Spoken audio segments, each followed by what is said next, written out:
Good evening, everyone.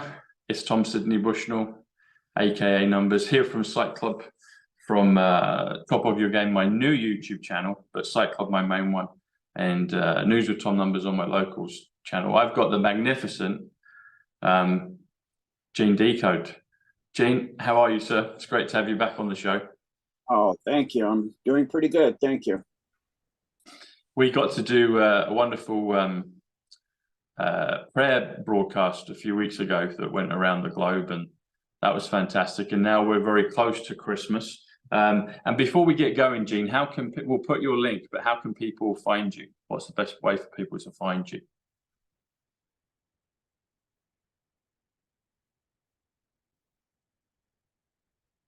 Can you hear me, Gene? Yes, my social media is on Rumble.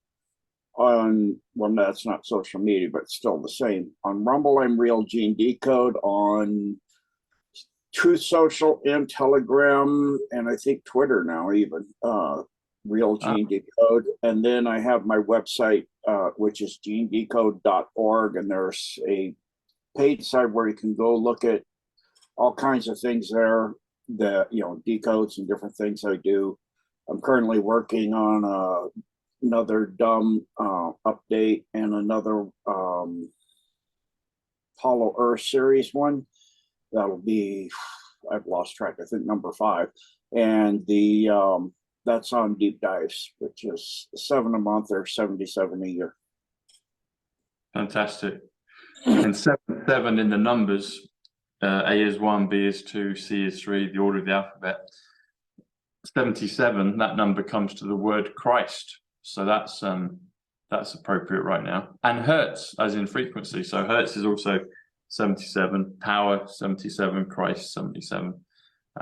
So I'd encourage everybody to go to Gene's website and sign up and get all of his brilliant content there. Yeah, thank you for sharing that. That's, amazing that I picked that number that way. I picked it because, of course, God created everything in 6 days, and then on the 7th day he rested. So the 7's a number that represents finished. And so when you look at sound, for example, you have in the scale we use 7 notes, and then on the 8th note you doubled the frequency. You've gone up 1 octave. The frequency is now doubled. So it's a doubling in frequency. And then, of course, I use 77 because it's means that if you were to do 7 times 12 months a year, you'd be $84. So I'm giving people $7 off of a year price. In other words, it's as if they get 1 month for free. Yes. And you have the double 7. So it's still, 77, 77, That's it, 777, yeah. Mm-hmm. On my locals channel, I have a community there, and people join, and I started off on $50. It's at $88, 88's Trump, but I've taken $38 off, which is gold, which is balance, which is change. So it's at $50 right now, but it'll go back up after Christmas. But I like looking at the prices for the numbers, Gene. So it's interesting you've chosen those numbers. And when you talk about sound, so obviously there's music. Music comes to 65 in the numbers, and the word 7 comes to 65. So it's interesting that you brought up the thing about sound and the notes and the octaves, and it's like, okay, yeah, music is 65, which equals 7. Which is 65. 15 is 65 as well, which is interesting. But 7 is 65, yeah. Of course, in submarines, you're extremely concerned about sound. So, because that's how you remain undetected, is you're, silent and deep. So you run silent, run deep. You rig for, ultra silence, quiet running, and you get as quiet as you possibly can. So how to keep the submarine quiet, how to pick up another submarine, the physics of sound in the water, how sound moves through different mediums. You know the speed of sound. You're able to calculate distance based on a return of a sound. All of those things. How the depth gauge works is it sends what we call a ping, or like and it goes to the bottom of the ocean, and it bounces off the bottom of the ocean, comes back, and you know by the time that if you divide that time and you know the speed of the water in water of sound, then you know how long that took to get down there. So you know the depth of the water, which coming into port is extremely important. Or if you're my first submarine, we used to bottom the ship out in the Bay of Tonkin, so that you would want to know precisely where the bottom is. So you have all of these different things you need to learn about water. Like you need to learn Snell's law, which is the bending of whether it's light or sound. It's still essentially the same formula. So you can figure out based on distance, time, speed of through the medium, all of those things, how the sound moves and how it bends, So when one of the things with flat Earth, if you look, they say it's not round, it's flat. But if you look at what some of the things are saying that they're based on this or this or this, you should be seeing that. And it's just a trick of the light bending, like a refraction of light on the road. Doesn't meet up with Snell's law. So if you look at Snell's law, it violates the law of Snell. So, if you don't know that physics is sound, which I always have to teach the new officers coming on board, I was always trying to teach them. I had one officer, I was like, what did you get your degree in? Underwater basket weaving? You don't seem to know much of anything. You didn't know calculus, you didn't know physics, you didn't know algebra. I'm like, oh my gosh, I have to start at like elementary school level, really early elementary school level with this person. I love classical music. He didn't know Beethoven. He swore Beethoven only had 5 symphonies. I'm like, oh my gosh. Because, my favorite is the 9th, the Ode to Joy. And, it's just like, and I like the Uric Symphony, number 8. I like number 7. Number 6 is really beautiful. It was in Fantasia, parts of it. And so, there's lots of different things I really love in classical music. He didn't know that. He didn't know physics. He didn't know algebra. I'm like, oh my gosh. So we learn a lot about the physics of sound and how, and you have to learn physics basically overall. And then you also have to, when you, the first time is the hardest. When you get on submarines, you have to qualify, especially on a diesel submarine, which was my first one. You have to qualify, be able to run every system on the ship. So you have to know it comes in groups per month. So like 1 month you're learning the hydraulics. You have, main hydraulics, external hydraulics for all the hydraulics that penetrate the hull, and all these different hydraulic systems. Next month you're using water systems. All of these different things you're learning, and you have to be able to draw the system as it runs through the entire ship, explain where everything goes, what every valve is. And you actually have to be able to run every single system on the ship. So it's a very demanding. It takes about a year for the first time, and then after that, which I always did, every submarine was a different class. So if you go to a new submarine and it's the same class, you don't have to requalify if it's not within a certain period. But if you go to a new class of submarine, you have to qualify on that submarine. So I've qualified 5 times, and it's endless, because once you qualify basically on the submarine, you have to qualify in your watch station. You have to qualify, as you get rank as a diving officer, chief of the watch, all of these different things, quartermaster, all of these different things you have to qualify. I qualified nuclear weapons safety officer, all kinds of things. It's like, it's like we used to say, you want to get the cure for insomnia. Read the nuclear weapons safety manual. You have to read it standing up, walking back and forth, because you stop to read and standing up, you'll fall asleep. It's so boring. It's like, oh my God. That's where, that movie, I was laughing when I got out, that movie where it was, I forgot, it was with the guy that was on Saturday Night Live, or not Saturday Night John Live. Travolta. John Travolta. Saturday Night Fever. I even got it wrong. You got it well done.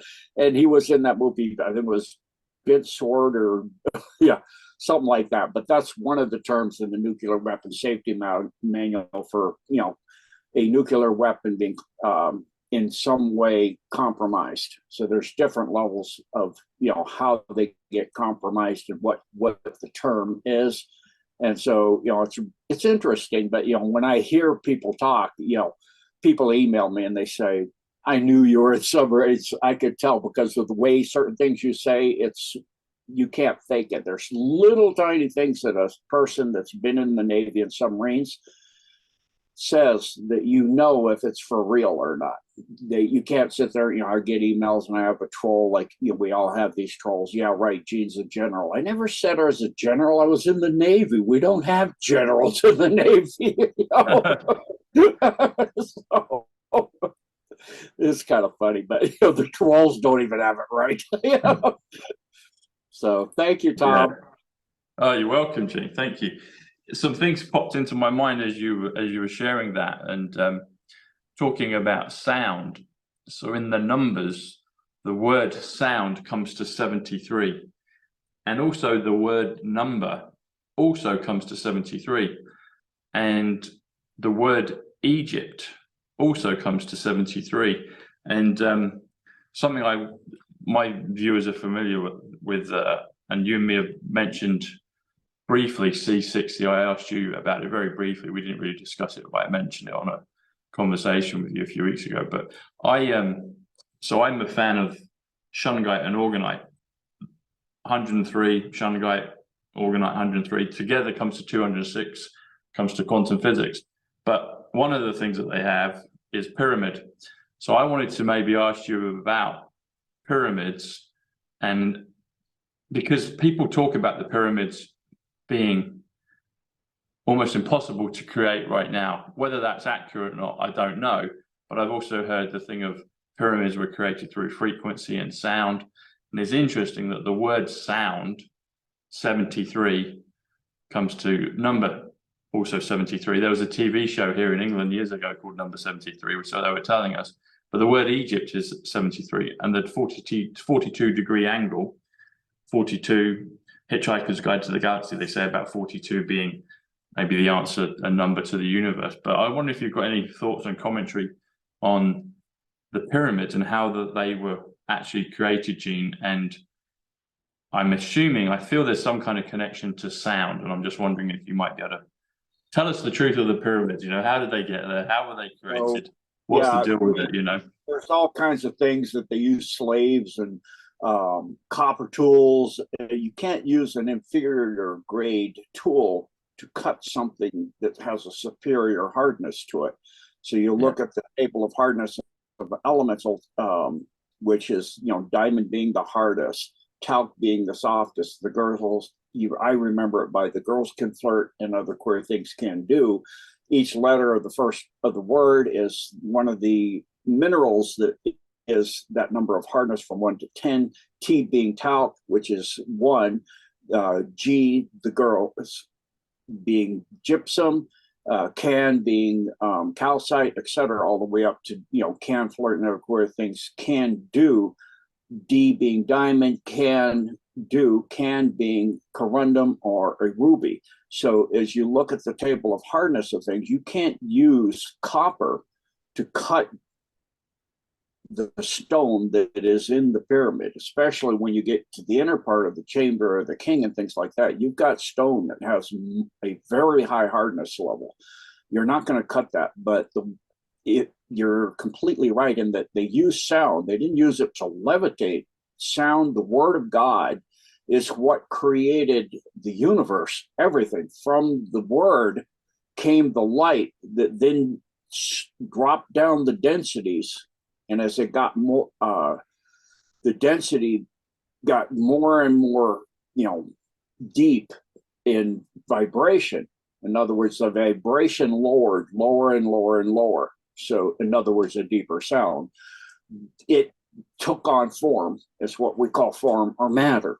And so that's exactly how it's going to sound insane to people. They created them from the top down. They were built by creating sound waves that materialized the stone from one place to another in just debris. And they were literally formed, transported and formed in place. That's why if you look at the top of the pyramid compared to dead, perfectly on center, it's like, I think it's 1/10 of an inch or something like that off center. But if you look at how accurate that means, you have to lay the foundational stones of the first row. They're being laid within microns of accuracy. We do not have that kind of technology to lay stones that size, that accurate to this day. Not only that, if you look at the pyramid in its proportions, there's phi represented in it to, I think it's 600 digits of accuracy. There's pi represented to 600 digits of accuracy. So, based on the perimeter of the base, the height of the pyramid, and then there's something called the apothem, which is from where the capstone would have been on top, which was solid gold at the time. And then the sides were polished white limestone. It was just, blinding in the sunlight. One pyramid was white, one pyramid was green, and one pyramid, I think it was black or red, depending on your timeline. It was either black or red. And they lay on the banks of the Nile. You could pull up a boat and literally walk off the boat and be at the base of the pyramid at the time. The Nile has changed its course. And of course, they're laid out in the configuration of the belt of Orion. The apothem from the tip of the top down to the middle of the side. And the pyramid is actually 8-sided because that apothem, on the apothem, the sides are folded in on the apothem line on each of the sides. So if you look from space and you catch a shadow on it, it actually is an 8-sided pyramid. It doesn't have 4 sides, it has 8 sides. And with the capstone installed, it's actually a device that is a stargate, as well as it can be an ascension tool. And there's actually underneath it another pyramid upside down underneath the Giza plateau that people don't realize that's even there. Then that's connected to tunnels that run the entire, and a ship that is 1 mile in diameter lies underneath that, deep under, at the tip of the pyramid that's upside down. There's a huge ship that's materialized underneath there, and there's tunnels that go all the way to, for example, to Romania, to Bucegi mountain, and they go all the way to Shambhala, to the entrance to Shambhala in Tibet, which was shown in the movie New Horizon. So these vast tunnel networks that go all over the Middle East, all over the continent of Africa, all the way down. That's one entrance to the hollow earth, the middle of the earth. It's a vast and complicated complex, but the technology to create it is incredible. It's also, if you drew a line through where the pyramid of Giza, it's the one line on Earth that will pass through the most landmass of Earth that you could possibly do.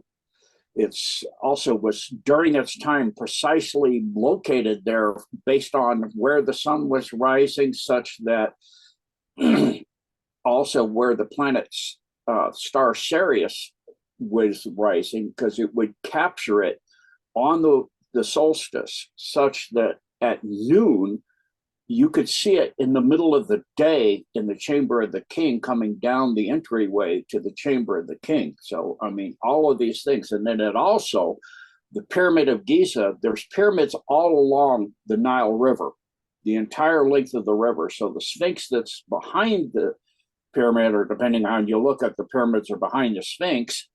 There's 2 persons that looked at the wear pattern on the Sphinx and said that, for one thing, it was up to its ears in water at one time. And another thing is that the pyramids were built after the Sphinx, because the wear pattern on the Sphinx is not from sand and wind.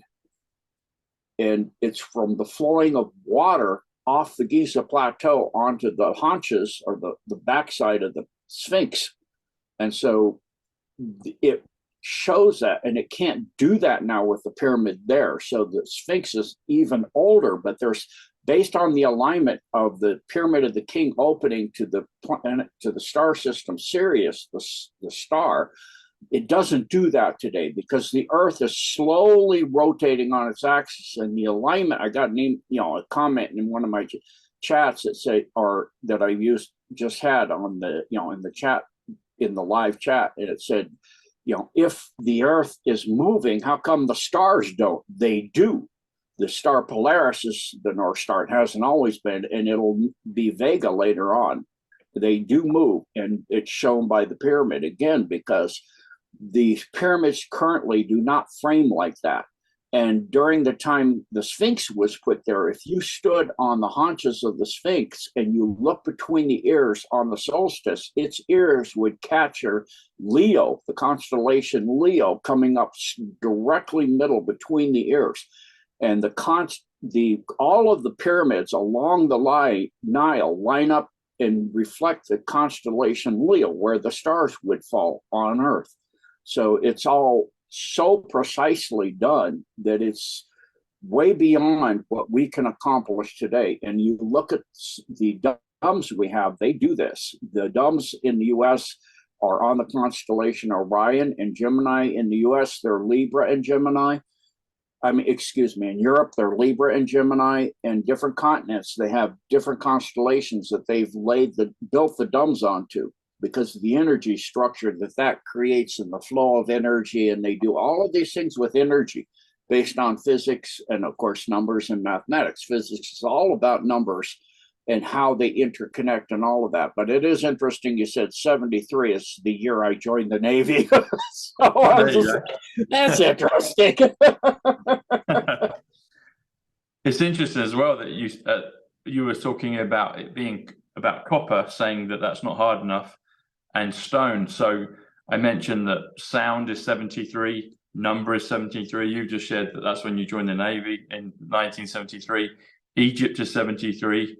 Copper that you mentioned is 73, and stone is also 73, which is very interesting. You talked about the Stargate. Stargate is 91, the father, Space Force, POTUS, dentist, and other things. But you also were talking about the 8 sides. First of all, I didn't get it when you said the pyramid is 8 sides, and I was like, hang on, where's the 8? But then when you talked about there's a mirror pyramid below, I was like, there's the 8 sides. Okay, so I've had this feeling for a while, and you could maybe enlighten me on this if you know anything about this, or if this is the case. So I have a feeling, and you talked about energy as well. You said it's all about the energy, and they do the domes and the tunnels. So energy in numbers is 74. Gematria is 74. Jesus is 74. Messiah is 74. Muhammad 74. English, the language you and I are speaking in, and most of probably the listeners are listening in. Obviously, there's others that aren't English and they're listening. But 74 is energy. 74 is gematria, the number sequence I use, but it's also London. I have a feeling, I don't have evidence of this, but I have a feeling that there could be something directly under Westminster, i.e. a pyramid of some description, or a dome, or something going on under there. And it's interesting you were talking about the places around the earth, well, in the US, and we were talking about Egypt with the pyramids. Is there anything under Westminster, River Thames, all that area? Has there been a pyramid or a ship or a dome or a spacecraft or something out of the ordinary under the center of London? I have a feeling there is, but I'm wondering if there's any knowledge, if you have any insight on that. For Westminster Abbey, there's a huge dome, and then there's tunnels that run through the underneath the subway systems for the maglevs. They use that as a cover, and they're building them anyway. You might as well be able to go underneath and build the networks for the domes all over the world that are interconnected by the maglevs.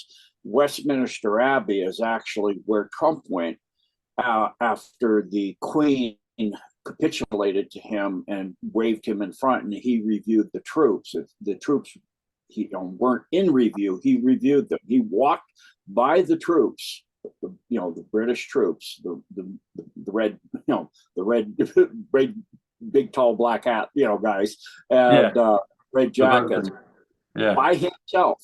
He was not accompanied. If you're reviewing the troops, that's how you do it. First, the first guy starts to walk in front of you, and then it switches out, and the guy that's taking over winds up finishing it, and he's the one in front in the U.S. military. Plus, during that time, only U.S. military music was playing. It wasn't like the British military songs are playing. Halls of Montezuma Marine song, To the Shores of Tripoli, etc. The anchors away for the Navy, off we go into the wild blue yonder for the Air Force, etc. All of that. So it was recognizing that the United States was now in charge, not the corporation. The United States, the president of the United States Republic. So he then went to Westminster Abbey because London is one of the three city-states that the cabal uses to control the world, DC and the Vatican being the other. And he also went to the Vatican, and the Pope did the same thing. And then, of course, he's in DC, and he already took over. So when he went to Westminster Abbey, you're seeing him signing a huge book. That book is actually the ledger for what's called the Crown Corporation. You see it in all the 007 movies. They call it the corporation. Like the CIA is called the company, because it's a company underneath the corporation, which is the part that protects the company in the British royalty system is, of course, the MIs, the MI5, 6, 7, etc. All of that's the protection wings and the intel and all of that. And the corporation is the Crown Corporation, which is in the U.S. underneath the Pasteur family, which was part of the French situation.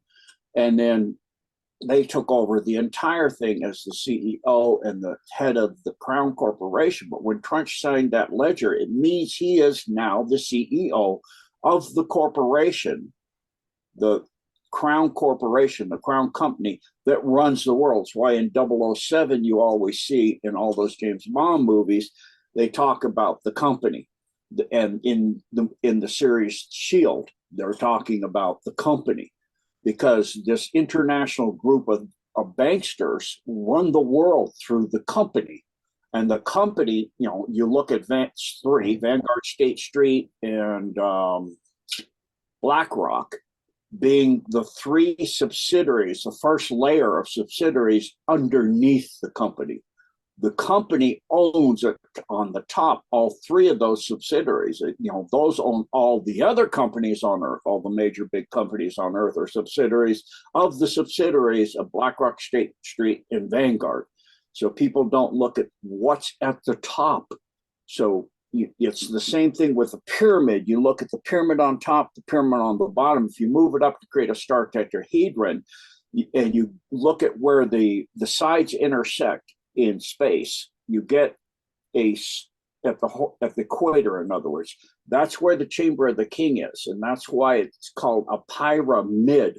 Pyra is fire in the middle of it. The fire in the middle of the chamber is where the energy focuses, the fire that the pyramid is bringing in from the sun inside the earth, the one underneath, and from the sun outside at the central sun of the entire universe. Is bringing those into the pyramid, the fire in the middle, or the chamber of the king.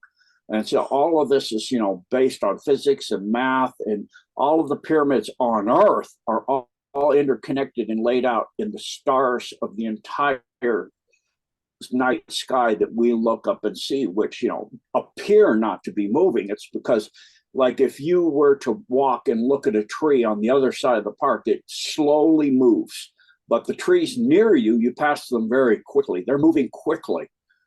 The further away something is, your aspect on it, it changes slower and slower and slower. You're looking at stars that are billions, millions to billions of light years away.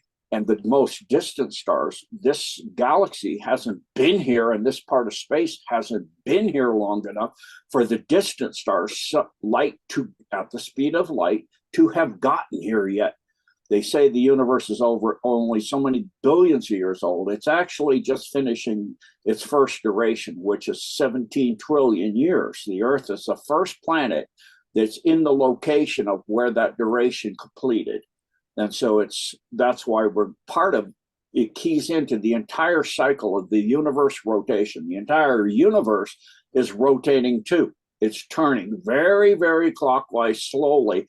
It takes 17 trillion years to make one complete revolution. And the Earth just happens to be the first planet and the first system to be at the location where that rotation has hit exactly its conclusion for the first duration of 17 trillion years, of which it'll exist for 7 total durations. That's how God works. And so it'll be 7 times 17, or if you multiply that out, you get, if I'm doing my math correct, just do the 7 times the 10 of the 17, that's 70, and the 7 times the 8, that's 56. You add the 70 and the 56, you get 120 years, if I'm doing that right. So 126 trillion years will be how long this universe exists. And then it's uncreated for 7 durations of longer length. Well, God, postulates what occurred, how it occurred, who was in it, what they did, how they did, to figure out, to consider, well, not figure out, consider how the next creation will be done. So there's 7 durations in between each one. It's just like people talk about past life, but that you have in between life. What were you doing between this one and the last one, which for most people wasn't a good thing. You were in a soul trap, and you were getting, all kinds of torture and lives that never even happened while you're in there, so that you meet somebody and you don't like them right off, or you don't trust them right off because you have a feeling not to, because it's actually a life you're remembering. It never really happened at all. It happened in the soul trap as a holographic life, in which they had a hologram of that person because they knew you'd be meeting them next time around. They wanted you to poison that person in your feelings right away. So they do terrible things. The holographic them does terrible things to you, and you don't like them when you meet them here. So they've been manipulating and playing us for a very, very, very, very, very long time. And they're holding us down by the moon, which is another fascinating, you look at the distance from the center of the Earth to the center of the moon, and its relationship and its size and its relationship from us to the sun, and it's going into pi and phi and all of these things. Again, it's perfectly in orbit such that if you moved it in or out 100 miles, we wouldn't have eclipses. It has nearly a perfect circular orbit. No other moon in the entire Milky Way does that. It has a perfectly circular orbit. We don't perfectly circularly orbit the sun. We have an elliptical orbit. It's part of why we have seasons. It's not just the fact that the tilt of the Earth as we go around the sun. It also has to do with that as we get into summer, the Earth is getting closer to the sun. And so, the energy coming from the sun is thereby more intense. So it's, fascinating for me to all my life, I've studied these things from the time I could first read. I just never really got too much into sports at all. I just wanted to learn and read. And if I wasn't doing that, I'd be out rock climbing and skiing and backpacking and hiking and running and riding my bike and all of those kind of things. I used to ride my bike about 100 miles a day growing up. And I'd run 12 miles a day once I got into high school. I was on cross country. I lettered in that. And I just love it. I just get up in the mountains and run 14,000 foot peaks, and I just love climbing and getting up and looking out across, the beauty of God's creation, and just always love being out in nature. And, I would eat, by the time I was in high school, I'd have a friend just drop me somewhere and I would hike without trail. from point A to point B somewhere, and just for days and days by myself with my dog. I had a husky dog at that time too. So thank you, Tom. Thank you, Gene. That sounds a beautiful activity. I'm loving the nature down here on the coast, and it's well, nature is God's creation, but it's inspiring. It's wonderful. Some of the things you mentioned then, Gene, talking about Westminster Abbey. So Westminster Abbey was a focal point, a real key point for me in terms of discovering the numbers. And it was early lockdown, maybe the first or second week in, and I'm just trying to figure out what on earth's going on. And I didn't know about the numbers then. I'd had a number of experience when I met Ivanka Trump, but I hadn't connected the order of the alphabet with the numbers. But something was telling me to look up Diana's funeral service, which took place in Westminster Abbey. Westminster Abbey in numbers is 200, which is like a thief in the night. It's also Mount Rushmore. So there's two important places on the globe, Westminster Abbey, Mount Rushmore. There'll be others, I'm sure, with that value of 200. But I was looking at it and I realized from studying, anyone can do this on Wikipedia. I mean, I know Wikipedia can change, but this has been recorded as fact for a long time. So her funeral service started at 9:08 in the morning, which is kind of a wonky time. I'd have thought it'd be 9 o'clock or 9:15 or 9:20, maybe 9:30, or 9:20. 9:30 is probably more probable than 9:20, but 9:08 was kind of weird. And I was like, that's a code. And I didn't know about the alphabet and the numbers. I didn't know then, and I'm looking at it, and either later that night or the following day, I figured out, I was like, 9:08, 9:08, 9 plus 8, 17. Okay, I didn't know what Q was, didn't know what 17. And then within that same sort of period, I was like, okay, so 17, what's the 17th letter? And then I count out on my fingers. I'm having to do it on my fingers then. And I realized it was the 17th letter. And then shortly after that, something prompted me to look up what I thought at the time was JFK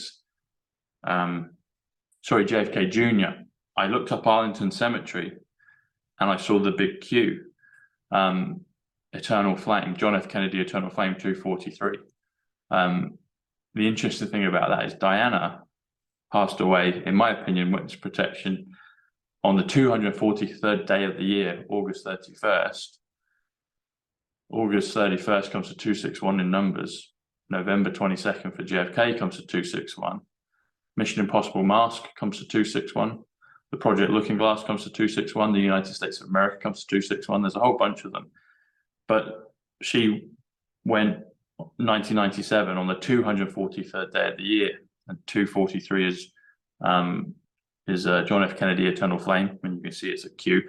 This is how much I knew back then, Gene. I actually thought it was Junior's. I thought it was John John's burial plot. I didn't realize he was even, scattered at sea. I think actually when I looked it up, it said John F. Kennedy Jr. Someone had mislabeled it. But anyway, being that as it is, Westminster, well, the city of Westminster is also 243, and Central Intelligence Agency is also 243. But yeah, Westminster Abbey, they've changed it now as well. So when the whole thing with the king, with Charles, with all that kind of malarkey went on a few months ago, a year ago, whenever it was, he wasn't. They changed the floor, so it's no longer the chessboard. It's not the Masonic chessboard anymore. That's kind of been changed. It's been dulled down. It's not there anymore. They've changed it.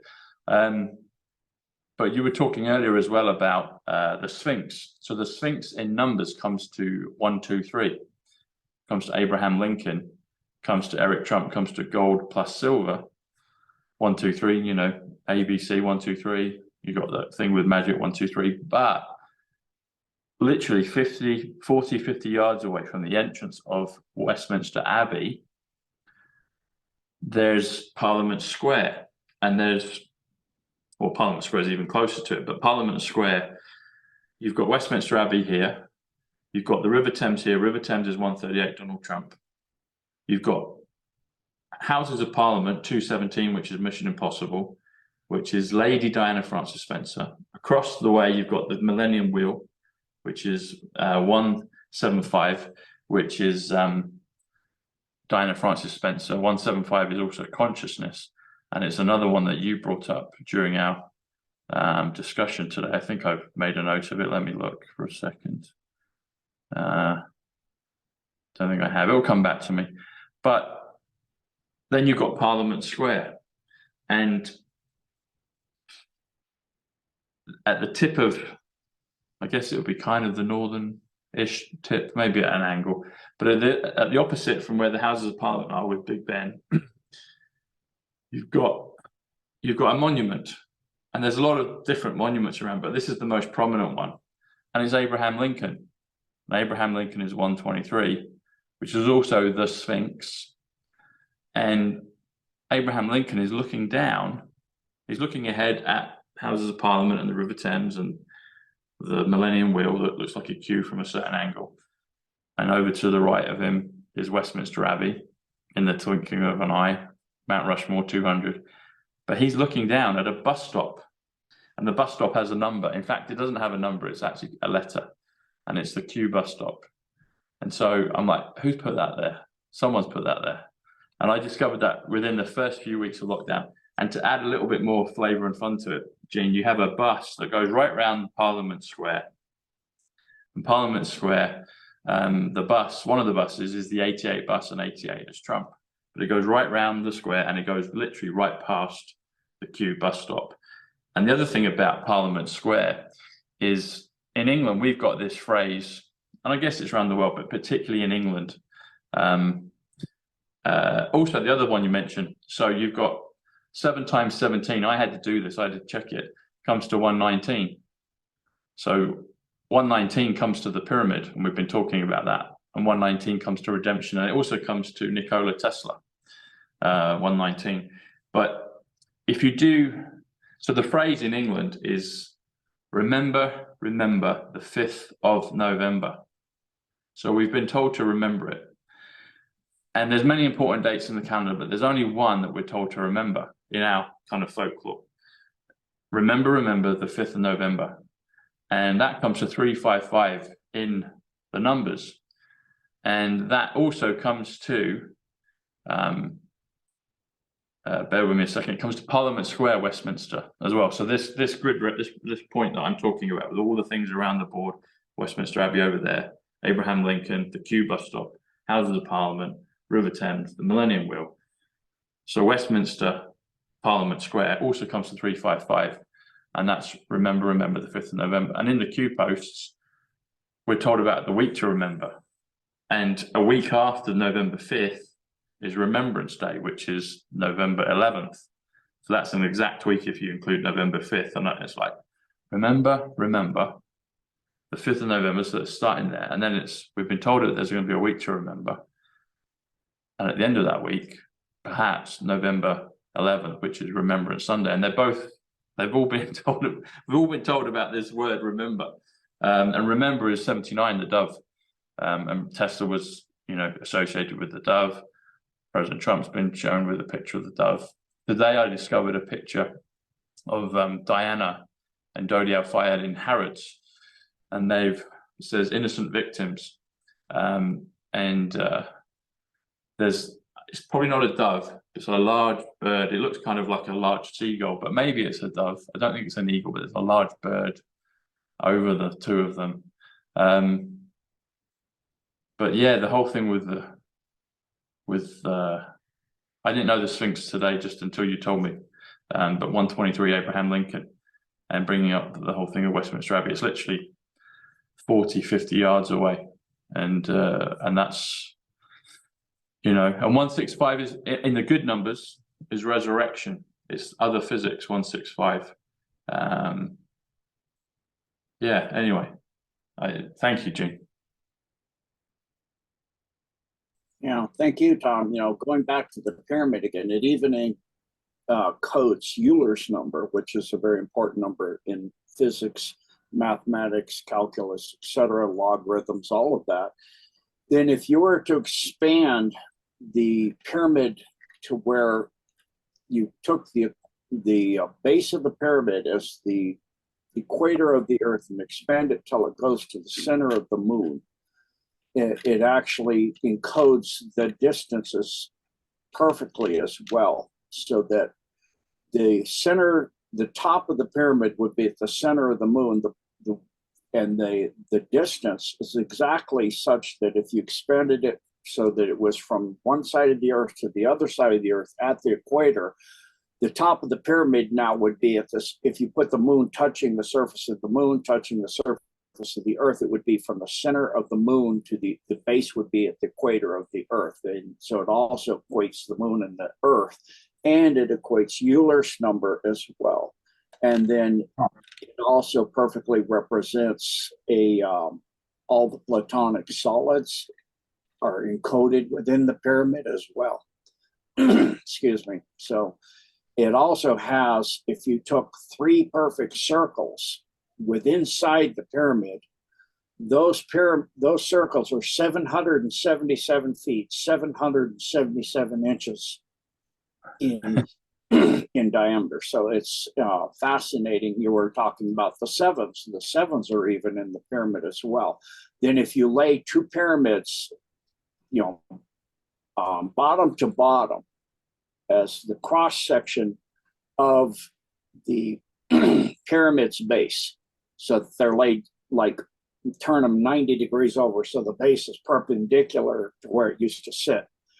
The tips of the pyramids then would overlap that square. It's called circling the square, which is something that is incredibly hard in physics to figure out how to do that. And then draw a circle around the points, and you perfectly circled the square. So it's that's Mason's the secret of circling the square and all of this. So the mathematics and the physics of it, it approximates pi to a very high level of accuracy, 99.998%. And then phi is 99.9999%. So it's, Euler's number's the same. So it does all of these things. And then pi times phi over, if you make the height 4, based on the cubits of it, which is the sine of 51.85 degrees, it's 99.94% accurate again. The constant Euler's number wasn't discovered until we learned more about phi. So it's fascinating to see how much the pyramid encodes the numbers within the pyramid, even go to what you were saying, the 7777777. So 777 feet, 777 inches. From the apothem to the side compared to the height of 4, you get pi. So, and then you get pi times phi on the apothem at that point. So it's just absolutely fascinating to look at the mathematics and physics and numbers that go into the pyramid. It's just the accuracy of it is incredibly phenomenal. And then its alignment to the exact pointing, its alignment to the exact center of the Arctic pole, and its relation to that is off by a very small amount. But when it was built, it was not off at all, because the Earth is slowly rotating through the precession of the equinoxes. And so again, people say it was built this time. It couldn't have been built the time they're telling you, because that chamber of the king had to frame the dog star Sirius. It doesn't, and there's only certain time frames because of the rotation of the Earth on its axis. It has that 23-degree tilt, which causes it to wobble through the precession of the equinoxes, of 13 signs of the equinox. And so you can only have that at certain times. So at least the first time it has to be is 36,000 years old that it could have been built. Then you would have to go back a full precession again, a full time around. If it's not that one, you got to go further back by one full precession at the equinox. So, to get the precession of the equinox, all you have to do is know that the Earth rotates every 72 years. It rotates 1 degree. So if you multiply that out, you get the fact that the Earth rotates on its axis every 25,920 years. which means that you would have to add 25,922 or 920 to 36,000. So you would be at 61,920 years. So, you know, the time frame that the pyramid was built has to be within a certain tolerance of certain time frames based on that chamber entrance. And the mathematics of it are absolutely stunning. So thank you. That's a long time. So building the pyramid from top down, you said it was like from material, and then it was built from the top down. Who did that, Gene? Who did that? Who built it? A non-terrestrial group of which Akhenaten and his daughter Meritiden were part of.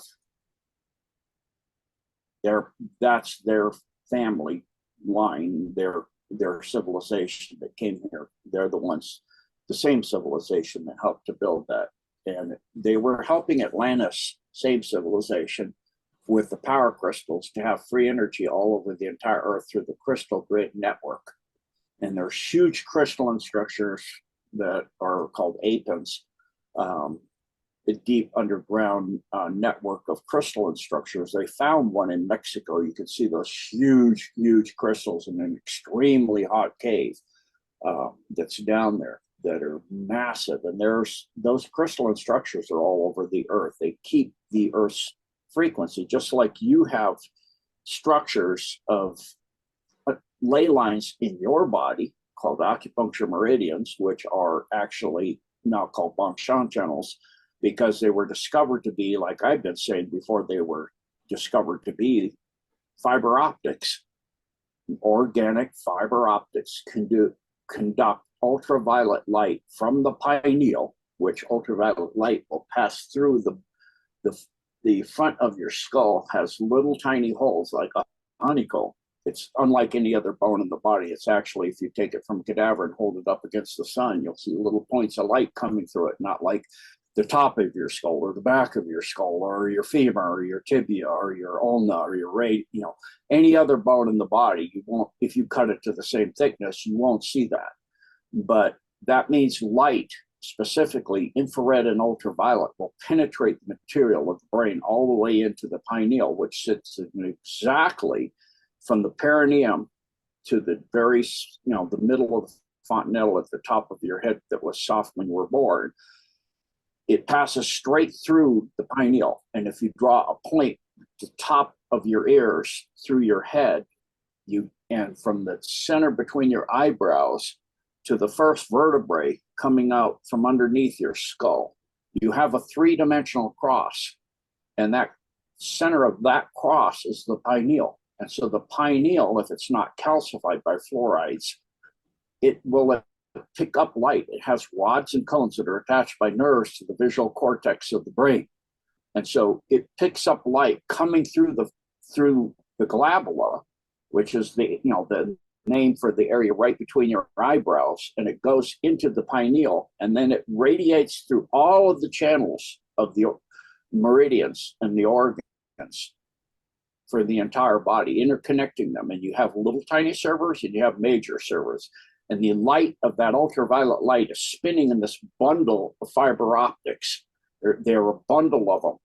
It's like a little tiny computer system that's keeping each in its 7 areas. One at your root chakra. They call it chakra, just means spinning wheel, because when you look at it energetically at the frequency of ultraviolet light, you see light spinning clockwise if you're healthy on the top half and counterclockwise on the bottom half of you, just creating a euphoric toroid, which at your center of your balance point of your body, which is at your dantian. So the first and second chakra, being the dantian, is the dividing point. The first chakra, it's going counterclockwise if you're healthy. When you start to get Parkinson's, for example, you see those are starting to line up going counterclockwise. The top and the bottom are starting to lock and they start to jitter.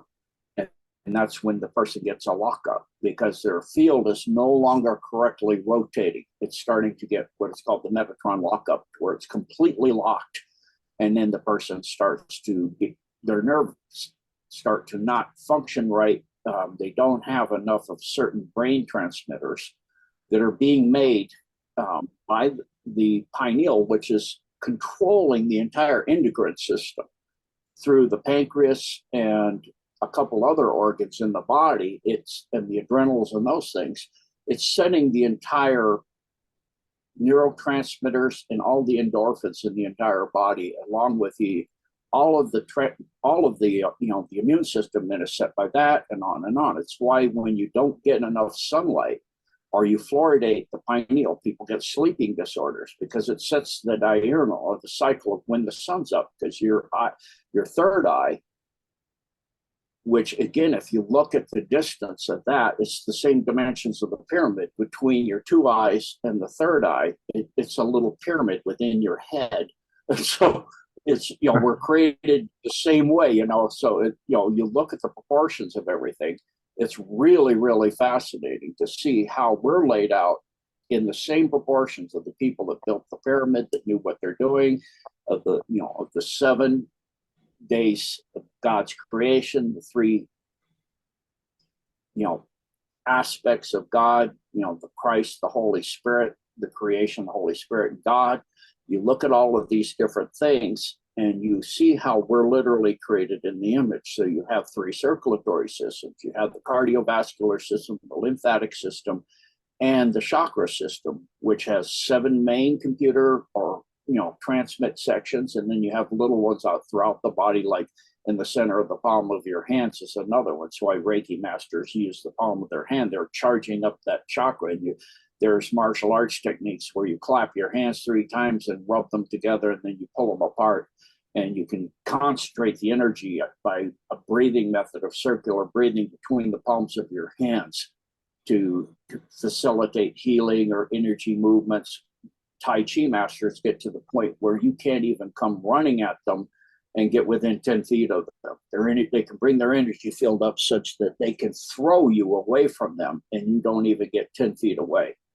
You can't close in. You're charging to throw a kick or a punch. You can't get in. There's actually a series of movies called a big, huge series of a bunch of black belt, Taekwondo black belts who went through China. It's called China's Living Treasures, and they showed some Tai Chi masters who have these Taekwondo black belts that are trying to charge them. And when they get 10 feet away, the guy just bounces his hand up and down, facing with that palm chakra at the person. And the person just kind of staggers and bounces backwards on his heels. He can't get close to the person because this energy field can be brought up. That is that ultraviolet wave frequency light that's coming, that's a barrier to being attacked.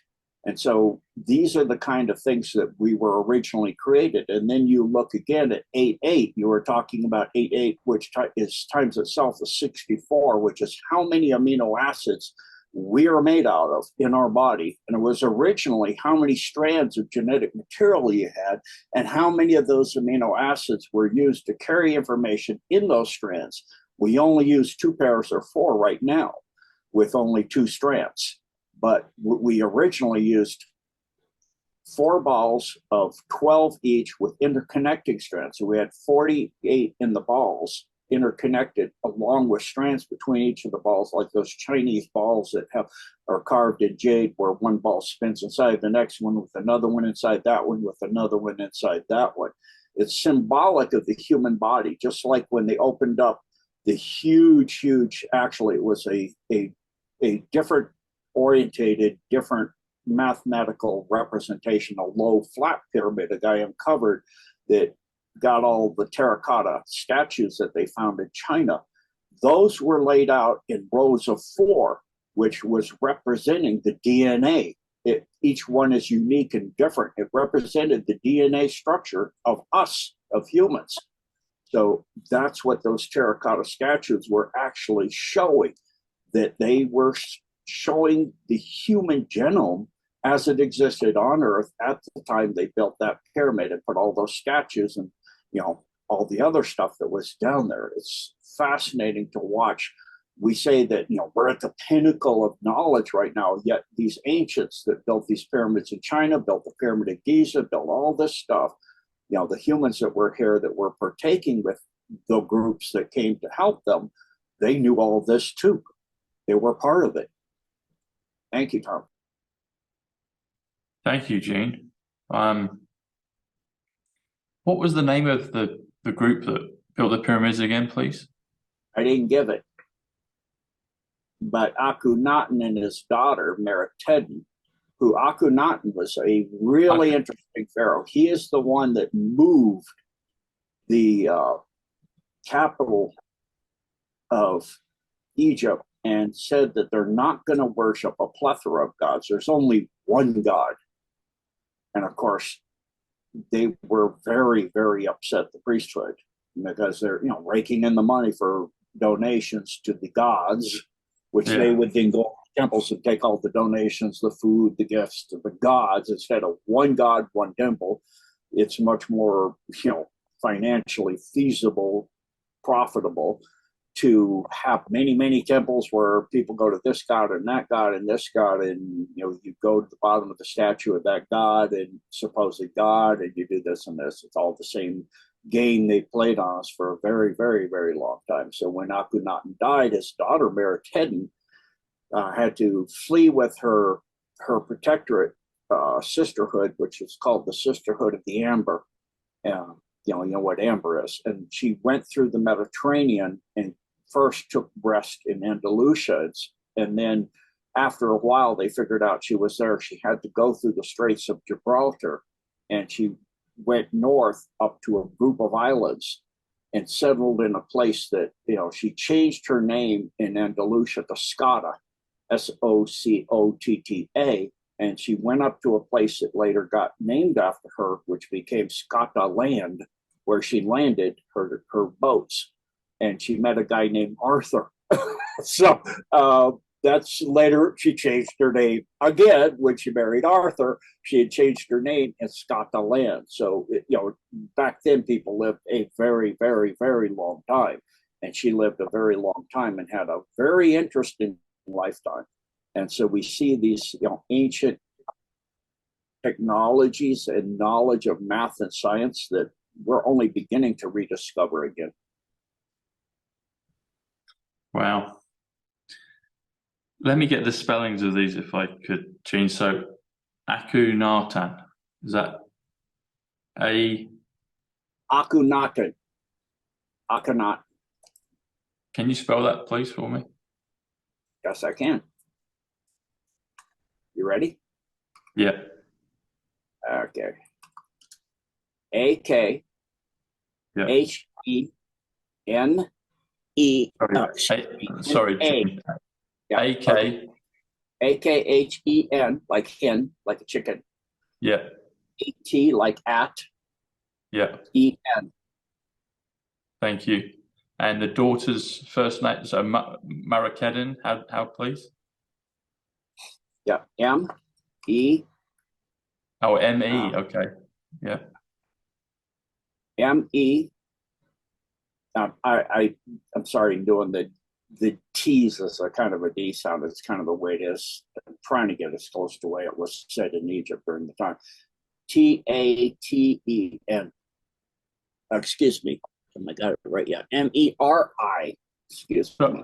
M-E-R-I-T-A-T-E-N. Meriteden. Sorry, Jamie. We'll do that again, but just slower. Sorry, I got a bit muddled there. So Yeah, sure. M-E. M-E like me. Mm-hmm. R-I like rye. Yeah. T-A like ta. T-E-N like the number 10. 10. Meriteden. Oh, Meritan. So there's, I'll read it out. M-E-R-I-T-A-N. Is that correct? M-E-R-I-T-A-T-E-N. T-A-N. Okay, I'll read that back to you. M-E-R-I-T-A-T-A-N. Is that correct? Now T-E-N. 10, like the number 10. T-N. Okay. I'm going to do that again back to you. So M-E-R-I-T-A-T-E-N. Correct. And then she changed her name to SCO. What was the rest, please? SCOTTA, Scotta. Oh, SCADA. Okay. SCOTTA. Okay. Brilliant. Thank you. Well, you know what? There's some nice things that have popped up with that. So when you talked about the 64 amino acids, obviously 64 is 8 times 8, which you mentioned. The word Scotland comes to 88 in numbers. The capital city of Scotland comes to 88 in numbers. Tartaria comes to 88 in numbers. Romanov, if you spell it OFF instead of OV at the end, comes to 88. And Trump comes to 88 in numbers. And you mentioned Arthur. Arthur's 86, and Arthur comes to the word pyramid, 86. Highlander, also 86. And if you've seen the film Highlander, Gene, Highlander, part of it is set in ancient Scotland. Scotland's 88, but Highlander 86, Arthur 86, Pyramid 86. You mentioned Temple as well. Temple is 71, which is smart, which is Lady Diana, which is psych, as in my channel. Orion is 71. And I was looking at the numbers on Chamber of the Kings. So you talked about the alignment of the pyramids and how it's fashioned after the belt of Orion. So Chamber of Kings, this is interesting. So Chamber is 50, which is America, which is Fight, which is Donald, Paul, Eileen, for my personal relations, my relatives that help me with the numbers that I've passed on. So Chamber of Kings, Kings is 60, which is diamond. You've probably got the tip of the diamond. I mean, diamonds look like tips of pyramids in some ways. And it's hard in the ability to cut stone, etc. But Chamber of Kings comes to 131, comes to John F. Kennedy, comes to solipsism, interesting enough, but it comes to Belt of Orion, which is 131. So Chamber of Kings comes to 131, and Belt of Orion comes to 131, which I think is interesting because of the pyramids are lined up. The 3 in a row is after the Orion's belt of Orion, Chamber of Kings. And you also have 3 little pyramids along the side, just like on the belt you have the scabbard, which are the Queen's pyramids. They're called perfectly represent the constellation Orion. Meritedin was like 14th century BC, was in the 18th dynasty. As I said, her father was Akhenaten. It's thought she might have actually became a pharaoh under her own name. They changed her name. She was the wife of Smenkare, which is Smenkhare. So Meritedin is spelled that way from the translation of the hieroglyphics. Sometimes it's also spelled out Mery. So instead of M-E-R, it's M-E-R-Y instead of M-E-R-I, Meritedin. But it's thought that she might have actually been a pharaoh for a while under her own name. She then took her name as a pharaoh. It's thought that she was the pharaoh, and I'm going to spell this. I'm not going to even try to say this. I don't speak Arabic. Ankhepere,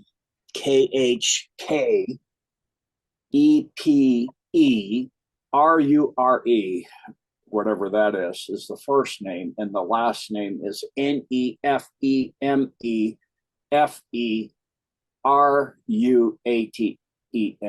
So Akhenaten was married to Nefertiti, and they had one of their 6 children they had was Meritedin. So she has an amazing lifetime, and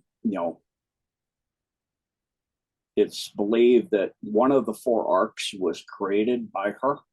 So of the 4, one of the 4 arcs. There's 4 arcs, not one. Just not the Ark of the Covenant. There are 4 total. Ah, okay. It's funny when you were describing the pyramids earlier in the Chamber of Kings, and everything lining up, I was having images of Indiana Jones and just, you know, everything lighting up. So obviously the Ark of the Covenant is in Raiders of the Lost Ark. Yeah, they've actually discovered in Scotland the wreck of 2 Egyptian ships. This was discovered in the year 937 near Hull, if you know where that is. Hull. The radiocarbon dating of it goes back to the, goes back Hull, to the city of Hull.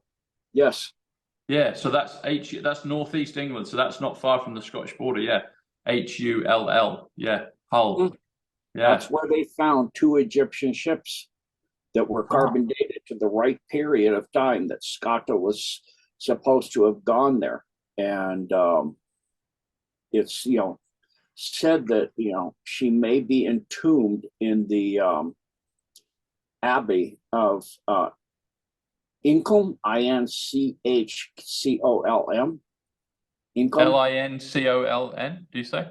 No, inch, like take the 12 inches in a foot, inch, and then so INCH and then COLM, Inchcolm Abbey in Scotland. Inchcolm. Okay, I didn't know of that place. I think she might actually be resting there. Really? Mm-hmm. Okay. Wow. You know what's interesting about the whole thing of Edinburgh and Scotland? Well, Scotland being 88, Trump being 88, Edinburgh being 88, Romanoff, OFF, if you spell it that way, 88, Tartaria, 88, Purple, 88. You got the Lionsgate with 88, 64 with 8 times 8. Budapest in Hungary is 88. Copenhagen, Denmark is 88. Moscow, Russia is 88. California is 88. That's very interesting. But if you do Scotland, Edinburgh, so Scotland's 88, Edinburgh's 88, that comes to 176, which comes to Back to the Future, comes to November the 5th, comes to Level Playing Field, comes to Full Conclusion. I'm wondering, is there a correlation with Tartaria with this gene? Actually, sorry, I'm jumping ahead of myself. I wanted to ask one more question about the about Egypt. So I got the names from you of those people, and then it seems like you may have deliberately not said what group. So I thought that was the group, but you mentioned the man and his daughter, and I got the correct spellings of those. But then a kind of off-world group, if I've not misunderstood. Are we able to talk and say who that off-world group is or was? No, I'm not at liberty to share that at this time, sorry. Okay, I respect that. Okay, so Tartaria. What do we know about Tartaria?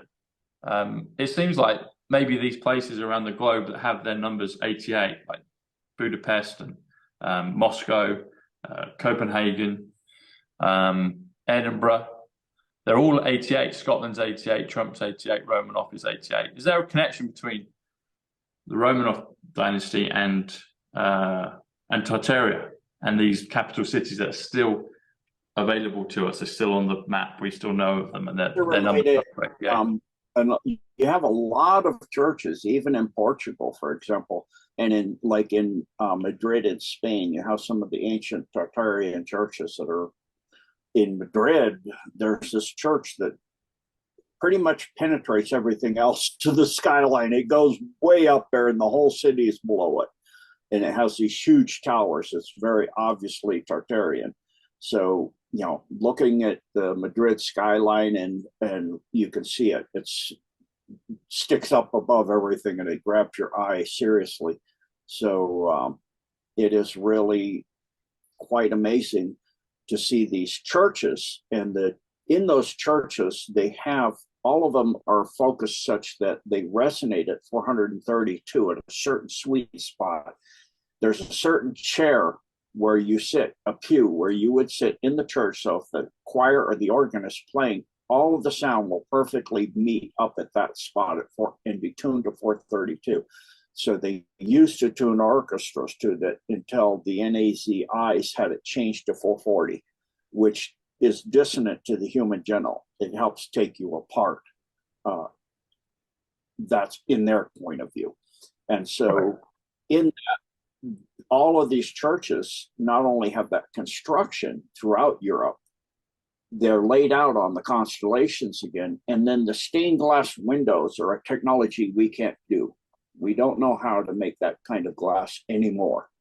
It's a secret that has been lost. And they bring light in and change it into the colors of the complete rainbow. That is what human beings are finally getting back to seeing. It's why when they first started saying, you know, how red the Red Sea would get sometimes with that algae that spreads out across it, is because they started seeing the color red again. For a long time, human beings had lost a lot of our, we couldn't even have our normal senses. We didn't have the ability to see the color red, so we didn't see it. It was a black tinge that spread across, and then our eyes got the ability to pick up red. The pineal can see ultraviolet and infrared, UVA, B, C, and D, and so it can see ultraviolet in all the spectrums of the ultraviolet, including the infrared all the way down to the far infrared. It's like what bees do. If you look at a flower, you can see, if you look in ultraviolet light, what look like landing lights going to where the pollen is. It's like, this way, there you go. When it's lit up by the ultraviolet light coming from the sun, these light up like markers on a runway for the bee to go in there. And so it's just seeing how God built everything. It's so phenomenal. You have a lot of things that are what are called irreducible complexity that shows it can't be evolution. We can't be created by evolution, because you have things like the eye, which parts of the eye, without all of the parts, it doesn't work. But there's no purpose for any one of the parts on their own anywhere in nature at all. The same thing with your blood clotting. It requires many, many, many, many different molecules in the body to, there's many different ones. You can be a hemophiliac if you're missing any one of a huge long series of these, and meaning your blood won't clot. But in other words, any one of them are gone, you don't clot, you bleed to death. If you cut your finger with a piece of paper, you can't stop bleeding. And yet none of them, the majority of them, have no purpose other than that. So all of them, how did they all come together? You know, it's like you have the flower with the landing lights. How did they develop that in coordination with the bee's eyesight? There's birds in the Amazon where their private parts look exactly like a certain fruit that they eat that falls from, you know, the up in the treetops down. And of course, it's their food source. So then they're going to attract their mate by the same thing that means food to them. How did that happen? You know, how do all of these really bizarre alignments in nature wind up happening to where they fit perfectly? You have things that one thing can't exist without the other, and yet they randomly, through mutation and millions of mutations, 12 million mutations, one of them is beneficial, only one. So if you look at that over the time it said that we were supposed to evolve, which threw away God completely. It was a death stab in the heart for God, because in understanding there's only one being that created everything, because you're saying that we evolved from slime or from a monkey or something. The amount of mutations to get from here to there is so vast that the time frame of humans evolving on Earth, the Earth hasn't been here long enough. It's not even possible, let alone the fact that the Earth hasn't been sitting in this orbit for that long. It used to be a moon of Tiamat, when Tiamat was between Mars and Jupiter before the war, in which the moon was used to break up Tiamat. It was part of the weapon of war that was stolen from the Andromedas. So, you know, and then you look outside of our known, you know, primary planet, just outside Pluto and Chidron, which are part of a planet that broke into two chunks and they rotate around each other. You have another destroyed planet that happened in the first flood, which was the destruction of all life on Earth, including all the way down to a prion. I mean, everything was gone except the whales inside the magma whales, and the entire Earth flooded again. That was, not again, that was the first one. This is, you know, they said that the Earth which it did. It cooled, but they said it just cooled. I mean, it just cooled. It just decided to get cooler and get some land.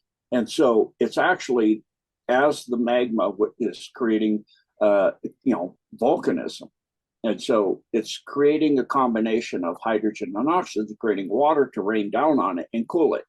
And as it starts to form a plate, you have plates that were formed, partially formed, and that's the only way you know how old the Earth is by rock. You can date rock. You can't date the magma. So the Earth is actually 6.7. They don't tell you that's when it first coalesced. It's about 48% the size of it is now. And then it's been accruing material from space in the hundreds of tons a year, plus plants as they came onto Earth started to create cold nuclear energy and create the material they're made from. They would take it up from the soil and reprint it and recreate it. And that's what they're made out of. So they're adding hundreds of tons as well. So the Earth has been getting bigger and bigger and bigger. And finally, about 4.7 billion years ago, the entire surface of the Earth was solid. But they say that there was nothing till 4.3 billion, nothing at all. No. I mean, really, there's land, and for 0.4 billion years, 400 million years, there's nothing alive at all. Nothing at all. That's not how life works. Louis T. Montagnier got life in a little vial in 2 days using sound and light. And it was life. All that was in there was sand and distilled water. You're talking silicon, hydrogen, oxygen, and you got life. You got carbon and nitrogen and all the elements in life. Where did they come from? They are coming from the light and the word, which is the vibration, and the light, which creates life. That's how life comes every single time. And what he got were little single-celled animals and plants that don't yet exist on Earth. That's why they're seeing new species. They're always about how we're losing all the species. They never tell you they're finding brand new species that they never knew because they never existed. There's new species of flowers, for example, up in the Rockies.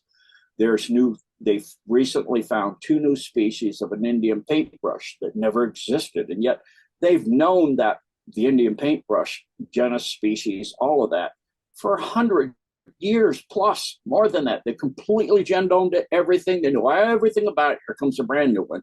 There comes another brand new one. They're finding new plants, new insects, new animals. They're not telling you. It's not just where things go extinct. Their time comes to an end, and then the next thing comes. And it doesn't evolve. There's no missing link. It just comes. Because what came first, the chicken or the egg? Well, if you're talking a chicken, the egg came first, because what laid that egg was not a chicken. People decided they wanted, or the Earth decided she wanted chickens.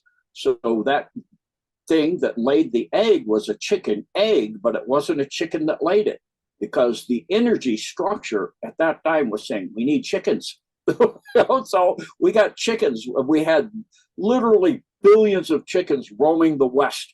There were free-range chickens, herds and herds of chickens. I'm just kidding, because we go story by free range. I'm like, there were millions thundering across the plains, free-range chickens.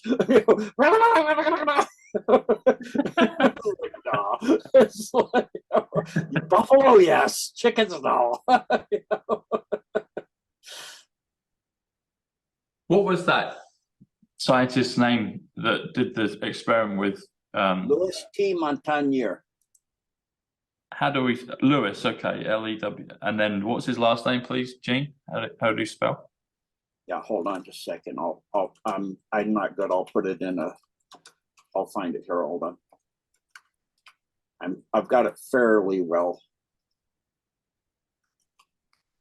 And nice and slow for me when you read it back, so I can type it out.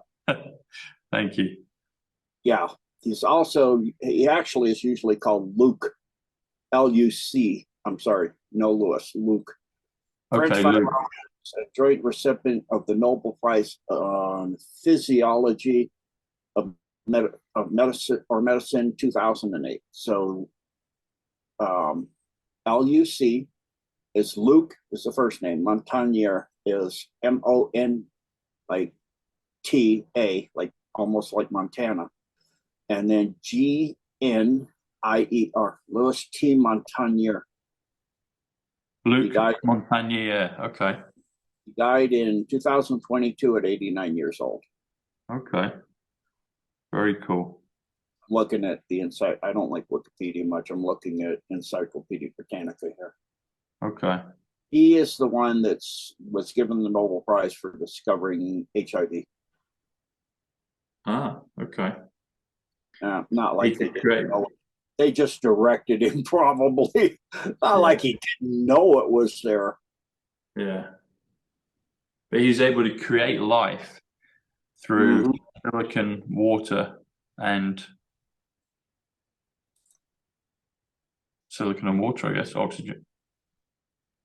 So I actually had the last name pretty darn close the way I entered it. So that was silicon, so sand, water, and then through vibration and light, he was able to create life.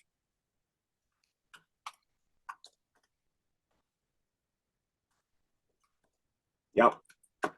Wow. Seeing if I can find the actual experiment for you. And when you're talking as well about those great buildings in Madrid, they've also got that big one in Barcelona as well, the Catedral, is it? I can't think of the name, and it's like this huge Gothic kind of candlestick that's been there for years. It's still being built. I've seen it. I've been by it. I can't remember the name of it now. Yeah, there's quite a few of those giant things like that. Madrid has one too. London, also Liverpool.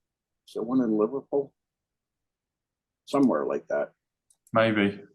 They've got the Liver building at the docks, but yeah, it could well be. Yeah. So the thing of create. So that's there he's transmitting in that experience. He transmitted one species in a vial to a vial with nothing in it by sound. He was using sound to transmit and the life in one to a vat of water in another. They did the similar thing. They took a salamander egg and a frog egg, and they radiated the frog egg with sound and light, and it bombarded the salamander. When the salamander egg hatched, it was a frog. Huh. So it's a bit like Jurassic Park, able to create and just be like, boom, give it the God spark. So it's almost like the kind of diagram I'm seeing in my head of this. It's like, okay, we've got here the Earth where we can create things. We do a certain few things like light and sound. Yeah. Few elements, and then it's like we're able to draw light from beyond the veil. Draw life from beyond the veil and incept it into whatever we've chosen it to house. Whatever vessel we've kind of created. And, I think they may have gotten rid of him because he was one that said that the thing we just had sweep across the earth that people are getting today ridiculously was created in a lab. It had to be. He actually said that. And of course, during the time he said that was when it was rampant across the earth and they're making billions of dollars. They didn't appreciate that much at all. Yeah. So his team actually combined, together to prove that was true. Wow. We're coming up to Christmas, obviously, Gene, and I'm wondering if we could maybe go into the science and the physics of Christ, of Jesus, of this time. I know it might not be the original time. I'm not really kind of too worried about that per se. Everyone's not worried about it because God knows what's on our heart and our mind. Exactly. And what we have been practicing for an extremely long time to set the energy of whenever it did happen into this time now. Exactly. And so it's this time now. It's a little bit different in Europe in certain places, a different day slightly, but we recognize the birth of God's only begotten Son and all of these things at certain times and the death at certain times. And that has now solidified it in that time of the year. So it's for me a sacred time of the time of the one and only God's only begotten Son coming into physicality of human flesh through the Word that became the light inside Mary's womb and became Christ. So, that is how he was created. And it's we recognize that during this time. This is the time of Jesus Christ. So, he was here before he was corporeal from the beginning of time. As the Bible said, when the creation started, Christ was there. And when the creation will be ended, Christ will be there. So people haven't really figured out when he's not corporeal, what is he? And what was he still while he was corporeal, whilst, as the great Gonzo would say, and at the same time, what was he? So I've already talked about that subtly during our interview today. So we did a prior to the prayer that we did for freedom for the entire world, the envisioning prayer. Yes. I went on each of the 17 platforms, and I wish the world that would be participating to set the energy for this time so that that prayer could come to its power during this most sacred time of the year. I set holiday blessings through each of the 17 platforms that we recognized on November 17th at Prayer for Freedom for the entire world. Tom, Dr. Northrop, Dr. Merritt, Colonel Bossy, Patriot Underground, Conservative Patriot Nation, the Venus Twins. We had a total of 17 hosts on November 17th of 2023. Anna in Brazil was on it. Yeah. Mm-hmm. You add up the digits of the 11th month of the 17th day of the 2023, you get 17. It just so happened we wound up, I didn't plan it, 17 languages. And we have more females in BFS, women in BFS than 17, but one couldn't get in, others couldn't make it. So we had 17 read their prayers during the time. So there were many, many 17s that happened during that time. It was a very sacred thing that was done. And I want to thank you again, Tom, for being part of that. You were the last one to come on board, and somebody couldn't do it, and they have to physically be there. So their energy has to be there at that time. And you got very little notice, time to prepare, time to get your prayer done. You got everything done in just a few, like 2 or 3, I think it was 3 days. You had everything done from the time I contacted you, 3 days. It was absolutely phenomenal. So thank you so much, Tom, for being part of that and for jumping so quickly and doing that. And your prayer and showing the numbers that are involved in this freedom prayer were very, very powerful. So I really want to again tell you thank you so very much, and God bless you, Tom. That was beautiful. Thank you, Gene. It was a privilege to be asked, and I really enjoyed it. It was like, just go ahead, do it, so it was lovely. It was wonderful, and now I'm remembering and connecting the thoughts and feelings of that occasion into now, because you focused it on this time, and it was wonderful, and I think it will continue to echo in a positive way forward. Well, I know it will. So positive 115, which is 11/5, November 5th again. It always pops up. But yes, this time of year, and you talked about the energy. Energy is 74. Gematria is 74. But the word Jesus is 74. Jesus Christ in numbers is 151. So it's a palindrome. It's a reflective number, which makes it adds that extra kind of potency. We did the Belt of Orion and Chamber of Kings 131, John F. Kennedy 131. My name, Tom Bushnell, 141. Looking Glass 141. Reincarnation 141. But Jesus Christ 151. There's a nice connection with Diana. I've mentioned her a few times, but Lady Diana Spencer's 151. The 151 is also the Jasara reset.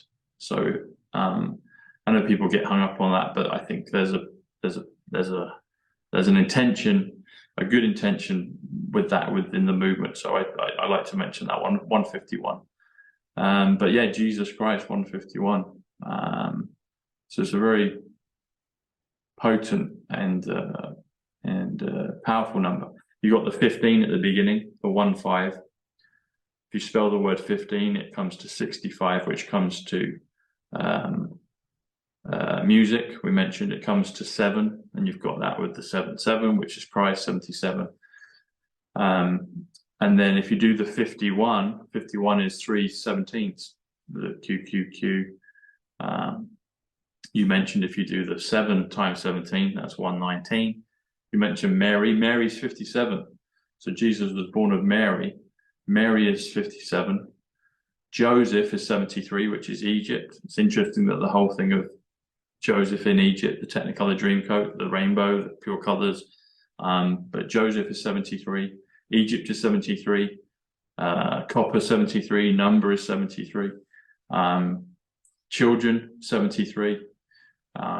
Important names 48 plus 25. That comes to 73. But yeah, the 151, Jesus Christ, and 74, gematria, energy, and then Christ is 77, which is power, which is hertz. And I've seen, you might know more on this, Gene, but I've seen, if it's correct, the labeling of it, but I saw a while ago a photograph of Dealey Plaza, the events of JFK, and it had on the top of the book depository, it had the advertisement brand name, Hertz. And I've always thought that's interesting. So I think there was a divine component on that day. In fact, I know there was, but Hertz. So I don't know if it's the car rental company or another brand out there, but nevertheless, Hertz is 77, which is Christ, which is power, quasar, and it's matter. So talking about materializing and matter, the God spark, the Christ element, and materializing, but matter is 77. The word vibrate is 77. So with frequency, with vibration, with light, with sound, all of those great building blocks of the universe, matter is 77, Christ is 77, vibrate is 77, power is 77. My favorite fruit, cherry, it's delicious. That's 77 as well. But yeah, it's amazing how everything is built up of all these blocks. And I love the analogy of when you brought up that gentleman, the scientist, and how with a few elements, a few basic ingredients, but doing it in the correct way, light and sound, you're able to create life, or life enters the room effectively. It comes from here and it deposits itself and manifests here, which I think is wonderful. Actually, you know what? The word manifest, I forgot to say, it's also 77, which is Christ. Manifesting is 117, which is Rushmore. And also Fifth Avenue, where Trump Tower is. Trump Tower is 169, the Great Awakening. Elizabeth Tower for Big Ben, the whole thing with Westminster again. But yeah, manifest is 77, vibrate is 77, Christ is 77, power is 77, hertz is 77. So I think there's a clue there. The whole thing of vibration, frequency with the hertz, matter, manifest, they're all 77. Christ is 77. So yeah, we're able to manifest and create the things that we desire. Yeah, create the good, bring the Christ element into our lives and create the world and future that we all wish for. Yeah. So to go back, I found something on Scotland that's really interesting since you're there in that area. They found a gravestone that they believe, her body lays in that abbey, but they also said that, it's her gravestone, was what they think is her gravestone, but in the graves under there, the gravestone, which is in County Kerry, south of Tralee, Tralee, It's marked as Scotta's grave, and they found a young boy that they believe is the son of King Arthur, or who was actually had a different name at that time, and Scotta. And the boy's body, the young boy, dates back to the right time frame, carbon dates back. And he was even more special about it, is he was wearing a necklace made of the bluish green faience beads that are identical to the ones that were buried with King Akhenaten. So it's either an incredible coincidence or that's her son's grave. You say that's in County Kerry, yeah? Yes. So that would be the Celtic route. That would be just across the sea in Ireland, County Kerry. Yeah, they came later from Scotland to Ireland, and that's Giant's Causeway. Yeah. Mm-hmm. Yep, that's south of Tralee, where that gravestone is found. There's a book, I haven't read it. My friend Mark, he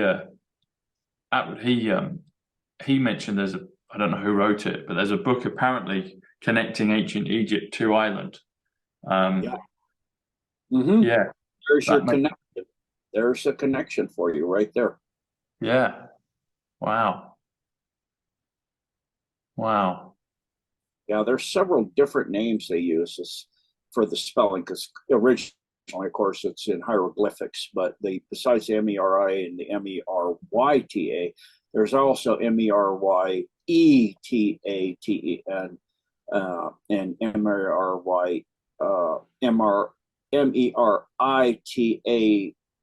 and MERITATON. So there's quite a few different spellings of the Queen Meritaten from the 14th century BC of the 18th dynasty of the Egyptian royalty. So really fascinating to learn about her and to research her, and the story of Princess Scotta as well, which they're pretty sure Meritaten became Scotta, which, Meritaten was the third eldest daughter of, I think, of Akhenaten, and she married her half-brother, who is King Tutankhamun, son of Akhenaten, and his second wife, Kia, is so all of this, they always marry within the family. That's how they do. Yeah, it's always that way. So it's very interesting. King Tut too. So it's interesting that all of this history that's kind of hidden a bit from the average people out there. So, Akhenaten only had a 17-year reign. And so he had 3 daughters that died during the same time. There was a plague at that time, as they said, that's why Akhenaten left. But she was actually fleeing the priesthood that were pretty pissed off, and they reinstalled the monotheist. From the monotheist, they went back to the polytheistic immediately. So you can see that, they were not happy with the way things had been. Wow. It's interesting you bringing up about Arthur and Merlin. Merlin is 71, which comes to Orion, comes to Pleiadian or Pleiades, whichever way you want to spell those words. They both come to 71. 71 comes to Lady Diana. 71 is obviously the mirror image of 17. 71 plus 17 is 88. That's Edinburgh, that's Scotland, that's Trump. If you do Merlin, so 71 Merlin plus Arthur, or if you just do Merlin and Arthur, comes to 176, comes to November the 5th, comes to Back to the Future again. If you do Merlin the Wizard, I was going to ask you, well, actually, let's have a thought on this. I won't. So, talking of Arthur and Merlin, do you see any characters that are with us right now, Gene, that perhaps could be these characters, Arthur and Merlin, in physical form right now, as other characters that we're aware of in the world? Trump springs to mind. Say that again. Trump springs to mind. Exactly. Which one, Merlin or Arthur? Arthur. Okay. And if you look at Merlin, he was part of the Ireland group where Scotland went. After Scotland, she went to Ireland. And Merlin was one of the heads of one, and also, you know, a shaman of the Tuatha De Danann tribe, or the Tuatha, not tribe, but clan, then DE''DANAA, Danann, however you pronounce that. So he was the head of one of the tribe clans. Sorry, I keep doing that. Clans. And, you know, it took 3 months for she landed after Spain in the Azores briefly, and then 3 months to get from Spain, you know, up to the British Isles. Oh. And when she got there, people were known as the Milesians to the people there. They changed their names to Milesians instead of, you know, whatever, they were Egyptians or whatever they called themselves at that time. So just fascinating to learn, you know, how this, and at that time you had the Hebrew tribes that's the Bronze Age. They were in the Holy Land at that time, which is the area of Turkey and all of that, which is where they originally started before Christ, and, you know, long before Christ was born. And they came down into, you know, the Galilee area. They were up in Turkey and Iran. And so it's called the Fertile Crescent. They moved out of the Fertile Crescent down into the Gaza area and that. But the people were already there in the Bronze Age, were the Palestinians. They had been there even in the Roman Empire. The Roman Empire had 4 different regions that they named Palestinia, or you know, whatever the Latin derivative of, different ways you could say it. They have different ways. And there was the Byzantine Palestine and different ones that they had different parts of the Roman Empire that were Palestinian. And so the Palestinian people have been there since 3000 BC.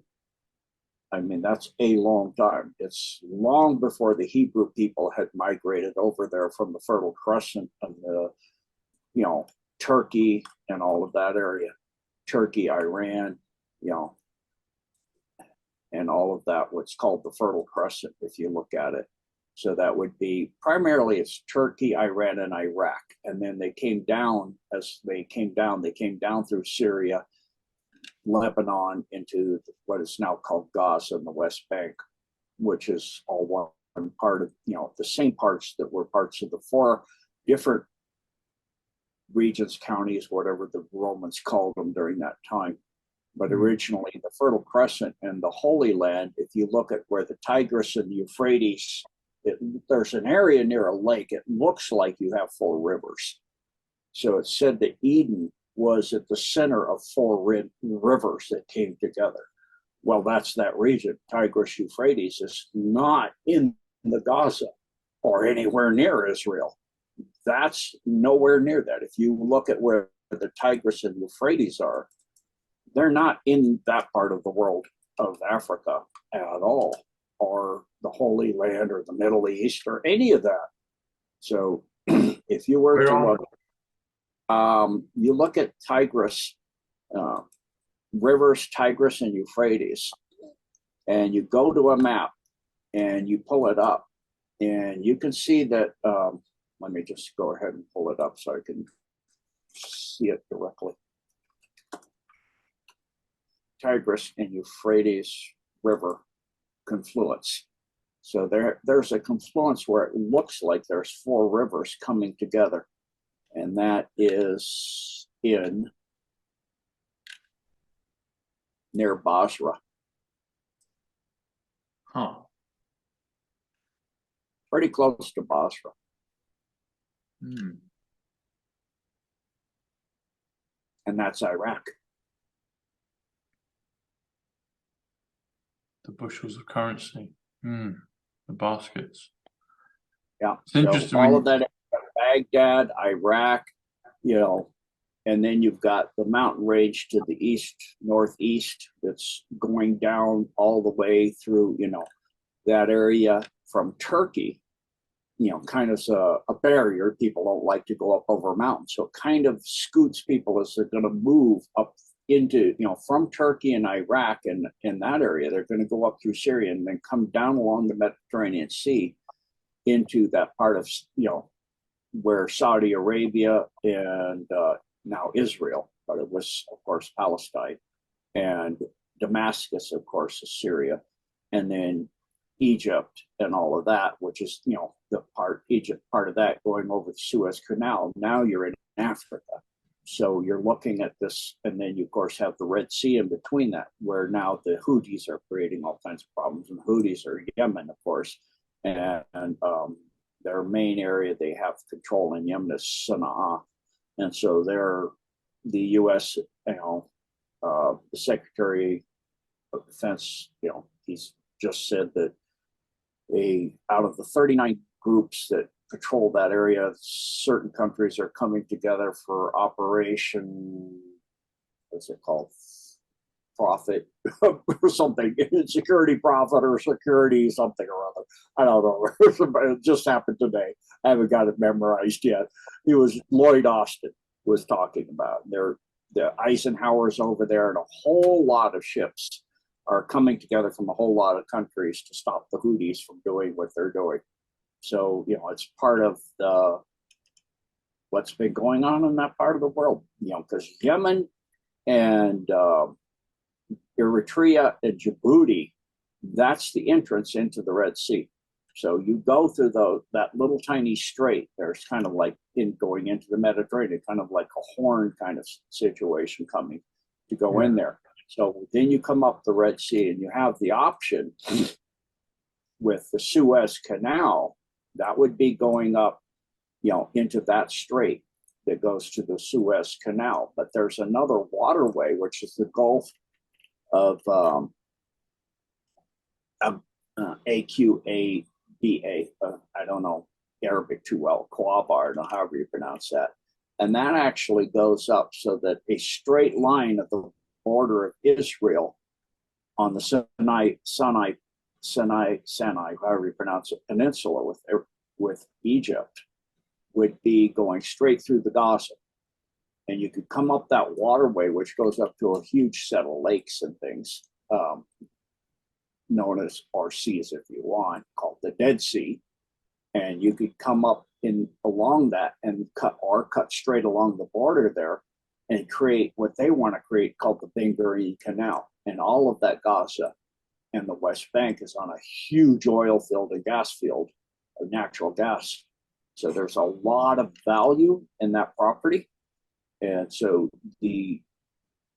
it's not a surprise the Zionists set up Israel. Yeah, you can use the excuse that's the Holy Land of Jerusalem and Galilee and all that, where Christ was. Yes, that's true at that time, but it's not the original Holy Land. They came down through Lebanon, from Turkey, Iran, and Iraq. So it's not the original Holy Land at all.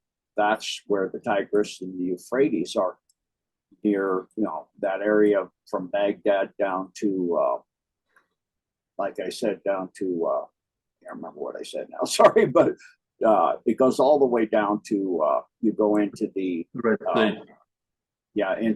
into the Persian Gulf. Yeah. Wow. There's oh yeah, so we're talking of Merlin. So Sinai, if I do this right, actually this is a nice Basra. Sorry, it was Basra. I said it was Basra. So the Tigris and Euphrates, confluence is above northwest of Basra. It comes together there, near Al Swab, and above that and below Al Awa and Al Hawar. It's a triangle that forms there, and you got the Tigris, which is coming in from the north, and you have the Euphrates coming in from the west. And the Tigris at that time is huge. I mean, it's a huge river. And then you've got another tributary kind of thing coming in And so it looks like you're at the confluence of four rivers. And so, if you read the Bible, it's, originally Eden. If you look at where they said it is, it's saying that it's the confluence of four rivers. And it looks like if you're in that area, you are in the confluence of four rivers. Oh. Mm-hmm. Which, interesting enough, takes us back to the pyramid. We had the pyramid too. So it's interesting now, everything ties to everything else. It's, my head does numbers too, just a little different. I do physics, math, calculus, and algebra in my head. So, and differential equations and, all of that stuff and integral calculus in my head. It's pretty easy for me. I stumbled on Vedic math when I was doing calculus, and the teacher was like, I don't know what my tutor was like, I don't know what you're doing. It's really quick though. It's like you can do it in your head, an integral problem in your head 2.5 seconds compared to takes your TI-89 like a long time to crunch out the answer, longer than that. So it's eloquent, whatever it is, but I've never seen it before. And I have no idea what it is. So I just stumbled on it. And then later on, when I kept studying and researching it, I found it was Vedic math. And there's also Vedic geometry, Vedic trigonometry. Originally, the man that meditated got those. The Cabal took all but 2 of the books, so there's only the Vedic math and the Vedic geometry left anymore that the masses can get a hold of. Kind of like the Bible, they take all the good stuff. Same thing. Nothing changes; they're the same. Yeah, they go for the good stuff. Vedic math. Okay. Vedic math. I've heard the word Vedic. I don't even really know what Vedic means. I don't know the meaning of the word. I can get it for you. Let me go here. Got a search engine open. I'll go to Bing. I like Bing because it's not so Cabal controlled. Yeah. Vedic. It's a Hindi word relating to the Vedas. That's yeah. What it means. So Vedic, is that right? Vedic. So Vedic religion, the Vedic religion are the ones that are related to the Vedas. Okay. And interesting enough, that takes us to India and the region of present-day Iran, where we're talking the Holy Land again. Yeah. Yeah. Vedic math. Talking of Trump being Arthur, so I was looking at that. I was looking at both of them, and if you do Trump, or if you just do Patriot Trump, sorry, where am I? Sorry, if you do Arthur Patriot, Arthur's 86 pyramid, Highlander. But if you do Arthur Patriot's 99 Ascension, that comes to 185 Donald John Trump, which comes to Book of Revelation. If you do Merlin the Wizard, that comes to 185 Donald John Trump. If you do Arthur was Trump, or maybe I should say Trump was Arthur, be the same. That's 217. That's Mission Impossible, Houses of Parliament, Lady Diana, Francis Spencer, Tom Sidney Bushnell, 217. We talked about that before. But if you do this, if you do King Arthur, or if you do Trump was King Arthur, it comes at 258, which comes to Gift of the Holy Ghost, which comes to President Donald J. Trump. So you might be onto something there, Gene. Trump was King Arthur. 258 is President Donald J. Trump. Yeah. Could well be. There's a nice piece about Tartarian before. It's interesting. I'm looking at this, and there, the Indus Valley region and the Iran Indus Valley civilization. that was the Vedic civilization that, wrote the Vedas in Hindi. And the other two primary groups at that time were Tartarian and Nagamic. Huh. Mm-hmm. There you go. Vedas, you're looking at the early Upanishads and those type of writings. But at that time, you had two other primary cultures, the Agamic and the Tartarian. So it's interesting that we see these things, again, we have a sacred number 3 tying together to, and so the Tartarian people are coming down through Pakistan area, and the Kalesh people, probably from the area of Kalesh and all of that, if people know what I'm referring to there. And the religions at that time, was Brahmanism. Brahma is believed by them to be the one and only God. He breathed out creation. He breathed it out in a word, and the word was Om, A-U-M, or Adam, or Adam, or, all of the various, depending on what language you're used to hearing it, it'll sound a certain way to you. So, and you'll say it a certain way. So it's very, very, people think that Hinduism is polytheistic, but it's based a series of demigods below the one and only God of all creation, which is Brahma. And they were practicing Brahmanism with a series of demigods underneath. And, kind of because at the time you had all these non-terrestrial beings playing like they're gods, and they said, you're not gods, maybe you're demigods, kind of semi-gods, right? You're not really gods, you're flesh and blood, but we'll give you some honors and call you semi-gods, but not to be derogatory, we'll call you demigods, little demonics, demigods. Demi, yeah. We'll give you the title of partial god, but we'll also tell you that you're redeemed. Yeah. Interesting. Yeah. Demigods. So Tartaria. So the Vedics, and what was the third one that was tied in at that time? Agamic. How do you spell that, please, Gene? T-A-M-I-C. Agami. Agami. Agamic. Agamic, okay.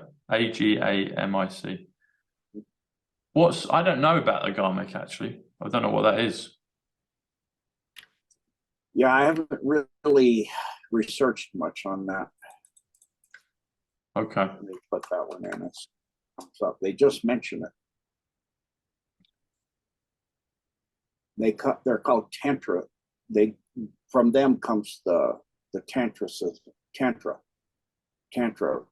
religions. Okay. It's a voluminous 28, I don't know if I call that a voluminous, and 64, yes, different ones, and 108. Okay, so they're doing the 3 representations of God in their own, Shiva, Vishnu, and what's the other one? Shiva, Vishnu, is it Shakta or something like that? Shiva and Vishnu, I think it is, that's the Tandali that destroys the universe at the end of time in that religion. So it's the 3 energy structures of God, in other words, same thing. It's just a different way of seeing it based on a different people at the time. So Gama is a type of Hinduism, a branch of Hinduism where Hinduism came from, the Agamas. So it literally means that what has come down. And I bet you I know where from. That was come down from the stars. Okay, star people again. Here we go. So anyway, that's it. And so it's interesting. We've come around and linked up where we started and threw in a whole bunch of stuff along the trip. So we've been going a little over 2 hours. Probably should wrap it up. So thank you, Tom. We'll wrap it up. Yeah, I don't want to roll people's eyes back in their head too much. Yeah, now we'll wrap it up. Just as we close, So I'm a fan of the Transformer movies. More of the toys. I grew up with the Transformer toys, and it fascinates me. And the ability to kind of have another species that has a life spark, a God spark. And when you're talking about kind of falling from the stars, so there's a lot of Transformers. One of the episodes is, I think it's called the last night, and they start off with it's all melded in with the Arthurian legend. And Optimus Prime, in my opinion, is like a Trump type character, and they descend from the stars and they come and incept on the Earth. But do you have any knowledge or thoughts or opinions on the ability or the reality? I'll pose it this way: the reality of things like Transformers in and amongst us right now, i.e., loving. There's a foot slip there, but living, and I guess loving, positive alien creatures that could take on the form of, machinery or cars and hide themselves amongst us, but also be kind of guardian protectors. Any truth in that sort of story line? That's a parallel timeline. Is it? Mm-hmm. Wow. Yeah. So one thing you were talking about, the spark of life. It's interesting that at the moment of conception, the egg explodes with light. A burst of light comes from the egg. It's at the moment of conception. For me, that's the light of the Holy Spirit coming in. Yeah. The Spirit, part of the Spirit that is the child, of the part of the Holy Spirit that is the child coming into the egg at the moment of conception. They've seen it and they try to explain it that it's a silicon, there's a silicon and all this, and it's bursting light out like a diode or something, a light emitting diode or something. It's an organic light emitting diode and all this garbage. Not for me. You can believe that if you want, but that's not where I'm going to go. So wanted to thank you, Tom, for having me back, and it's been a wonderful time. And thank you for being part of the envisioning project that we did on November 17th. And thank you for everything. And everyone out there, have a most beautiful holiday season ever. And God bless. Thank you, Gene. Maybe we'll get to talk about that alternate Transformer timeline on a future show, because you've caught it's like a cliffhanger now. It's like, hang on, Transformers are real in another timeline? Yeah, maybe we could go into that on another occasion. Okay. We'll see, Tom. So stay in touch and we'll see. Thanks, Gene. God bless, and thank you for inviting me onto the project. It was an honor. So Merry Christmas. I've been allowed to invite people to anything. What's that? This is my first, probably my last. Oh, yeah, it was a lot of work, wasn't it? It was a lot of effort. God calls me to do, but it was God's calling. Well, I was thankful and grateful to be involved. So thank you. Yeah. Yep. Thank you for being part of it, and have a wonderful holiday season, Tom. Thanks a lot, Gene. Thanks for your time. God bless. Take care. Bye-bye.